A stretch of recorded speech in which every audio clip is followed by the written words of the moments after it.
C'est l'heure de l'invité d'Au cœur de l'info ce soir. Comme chaque année, sa sortie est attendue avec autant d'excitation que de fébrilité par les grands chefs. Le guide Michelin 2026, référence majeure pour le monde de la gastronomie comme pour le grand public malgré certaines critiques, livrera son verdict lundi prochain. Déjà ont été dévoilés mardi dernier la liste des rétrogradés. Et c'est notamment le restaurant L'Ambroisie de la place des Vosges, plus ancien triple étoilé de Paris, qui perd un macaron, sans grande surprise après le départ de Bernard Pacot. Autre rétrogradation qui fait beaucoup parler, celle du chef Sébastien Bras du restaurant Le Suquet à Laguiole dans l'Aveyron, qui passe de 2 à 1 étoile. Sébastien Bras qui réclame depuis 10 ans maintenant d'être retiré du guide Michelin pour échapper à la pression. On reparle de tout cela et de cette édition 2026 à venir avec le directeur du guide Michelin qui est avec nous donc ce soir, Gwendal Poulinec. Bonsoir. Bonsoir. Merci beaucoup d'avoir accepté notre invitation sur France 24. Alors tout d'abord, je le disais, coup de tonnerre pour ce monument de la capitale Paris et de la gastronomie française, L'Ambroisie de la place des Vosges, qui en changeant de chef perd donc un macaron. C'était logique, on pouvait s'y attendre ? Alors vous vous doutez bien que ce sont des décisions qui ne sont pas prises à la légère par nos équipes d'inspecteurs qui vont visiter la table tout au long de l'année.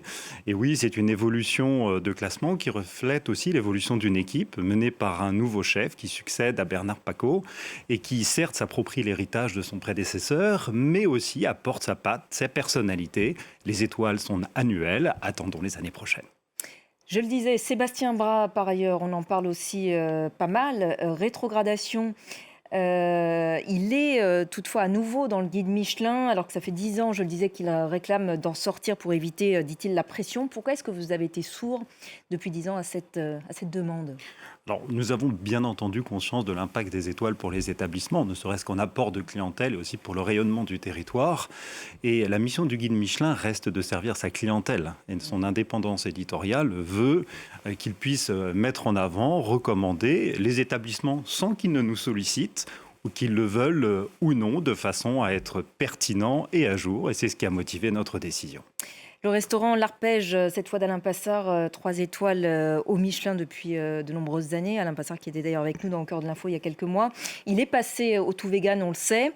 Il n'a pas été donc rétrogradé après ce changement quand même assez radical dans la cuisine. Est-ce que ça veut dire que le vegan, c'est aujourd'hui de la haute gastronomie ? Alors ce qui est certain, c'est que la gastronomie évolue énormément.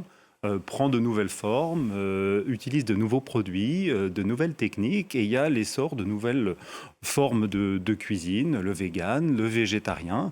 Et l'exemple est effectivement d'Alain Passard qui a fait un virage finalement assez courageux pour cette nouvelle proposition culinaire et l'illustration de cette évolution au plus haut niveau. Cette année, les rétrogradés, enfin les évaluations à la baisse sont peu nombreuses, malgré, on le sait, pas mal de challenges pour les grands chefs ces dernières années, entre la pandémie de Covid-19, la météo capricieuse, donc des règlements climatiques, et puis la hausse aussi du prix des matières premières. Comment est-ce que vous expliquez cette relative stabilité dans la qualité ? Alors déjà, si on regarde les dernières années, on a vu qu'il y a une augmentation constante du nombre d'étoiles, ce qui veut dire qu'il y a eu une augmentation des tables de qualité, puisque nos critères, nous, restent inchangés au guide Michelin. Et il y a effectivement dans les cuisines de haute qualité une forme de résilience, ce qui veut dire que quand vous avez une proposition de valeur à un prix abordable, ces restaurants arrivent à trouver une clientèle et à durer. Alors le palmarès 2026, je le disais, il sera annoncé à Monaco lundi prochain. Est-ce que vous pouvez quand même nous dévoiler quelques infos en avant-première ? Alors il va falloir attendre lundi prochain et la célébration du nouveau palmarès de l'année. Je peux d'ores et déjà vous dire que ça sera une très belle fête puisque nous avons pratiquement tous les chefs étoilés de France qui vont faire le déplacement. Cet événement est non seulement le plus bel événement gastronomique en France, mais aussi probablement un des événements gastronomiques les plus importants au monde et qui donne un petit peu le ton parce que, rappelons-le, la France est véritablement une destination gastronomique qui continue à rayonner. Sans nous dévoiler du coup toutes ces infos très confidentielles, qu'est-ce qui a été mis en avant ? Quels sont les critères d'appréciation pour cette édition 2026 ? Alors les critères d'appréciation du guide Michelin sont toujours les mêmes, c'est la qualité de la cuisine, donc la qualité des ingrédients, les critères qui évoluent quand même avec l'air du temps, notamment. Alors, tout à fait, ce qu'on voit c'est que les styles évoluent. Les produits qui respectent la nature. Tout à fait, il y a de plus en plus de personnalités. J'allais vous dire, pour moi, dans les vraies tendances, on voit beaucoup de nouveaux projets portés par des jeunes chefs, jeunes couples, jeunes partenaires qui vont dans les régions, dans les territoires, ouvrir des projets qui leur ressemblent, qui plus que des restaurants, sont de véritables lieux de vie. Qu'est-ce que c'est en 2026, selon vous, la gastronomie à la française ? Alors la gastronomie à la française, aujourd'hui, prend plus de facettes que jamais. Parce qu'il y a de la gastronomie de tradition, il y a de la gastronomie extrêmement moderne, c'est-à-dire inspirée de nouvelles techniques, ou parfois aussi d'inspiration, d'infusions étrangères. Mais de plus en plus, on trouve de la personnalité, c'est-à-dire que les chefs expriment au travers de leurs projets de cuisine qui ils sont, d'où ils viennent, et ils veulent faire passer des messages. Ça, vous le mettez en valeur. Vous, personnellement, vous avez rejoint le guide il y a environ 20 ans. Depuis, le guide s'est largement internationalisé. 69 destinations couvertes à présent. C'est une stratégie qui a été payante. Alors tout à fait. En fait, le guide Michelin s'est développé aussi. Pourquoi ? Parce que la gastronomie dans le monde est en pleine effervescence et avec un savoir-faire qui est assez unique, puisqu'aujourd'hui, ce sont 30 nationalités d'inspectrices et d'inspecteurs différents partout dans le monde qui, avec la même méthode, vont évaluer la qualité des tables. Et il y a de plus en plus de styles, de plus en plus de diversité. Et j'avoue que ce secteur est passionnant parce qu'il est en plein essor. Et entouré aussi de beaucoup de fantasmes, notamment ce travail des inspecteurs et des inspectrices que vous venez de mentionner. Est-ce que l'anonymat est toujours respecté ? Est-ce que vous payez toujours vos factures ?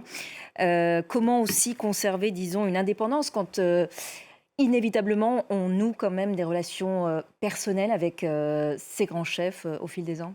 Alors justement, il y a évidemment beaucoup de mythes autour du guide Michelin. Celui de l'anonymat n'est pas un mythe, c'est-à-dire que c'est une nécessité.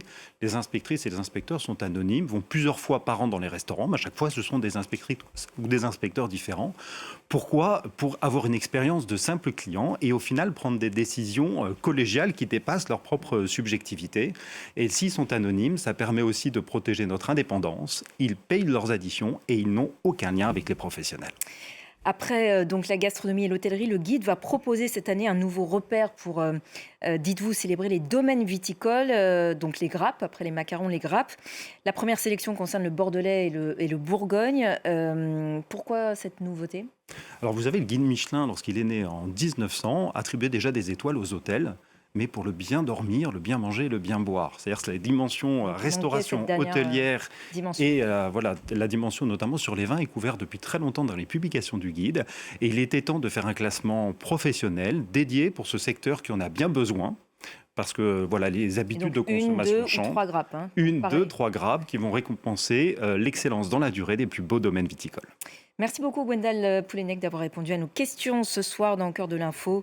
Et puis on suivra évidemment le palmarès 2026 du guide Michelin. Ce sera donc lundi prochain à Monaco. Merci encore d'être passé nous voir. C'est la fin d'Au Cœur de l'Info, mais restez avec nous bien sûr sur France 24. D'ici quelques minutes, vous retrouverez Raphaël Kahn pour Le Monde dans tous ses états, consacré une nouvelle fois à ces frappes israélo-américaines sur l'Iran. Très belle soirée à vous tous sur France 24.